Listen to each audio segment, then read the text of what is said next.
রাধে রাধে জানিয়ে শুরু করছি আরেকটি নতুন ভিডিও। তোমরা অনেকেই আমাকে অনেক দিন ধরে মেসেজ মানে কমেন্টস করছো আর কি, যে আমি গোপাল সোনার ভিডিও কখন দেব। আসলে কি বলো তো, গোপাল সোনারা না এখন আমার বাড়িতে নেই। আর দেখতেই পাচ্ছ আমার ঠাকুরঘরের অবস্থা এরকম হয়ে পড়ে আছে। কেন এরকম হয়ে পড়ে আছে, কিসের জন্য বাড়িতে নেই, সবটা আমি নেক্সট ভিডিওতে তোমাদের সাথে বলবো। এবার বলি, গোপাল সোনারা কিন্তু মাঝে মাঝে আমার মায়ের বাড়িতে বেড়াতে যায়, তো সেখানেই গেছে। তো সেই জন্য আমি বেশ কিছুদিন ধরে বাড়িতে গোপাল সোনাই নেই, তো পুজোও মানে করতে পারছি না গোপাল সোনাদের। তো কী ভিডিও দেবো, এই জন্যই কিন্তু ভিডিও দিতে পারছি না।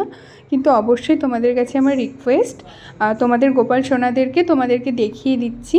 দেখো, এই হচ্ছে গোপাল সোনারা আমার মায়ের ওখানে রয়েছে। আমার মায়ের ঠাকুরঘরটা হচ্ছে 3 তলায়, তো সেখানে তো মা সবসময় যেতে পারে না, এই জন্য মা নিচের ঘরে কিন্তু গোপাল সোনাদেরকে রেখে দেয়, যাতে করে মার পুজো দিতে একটু সুবিধা হয়।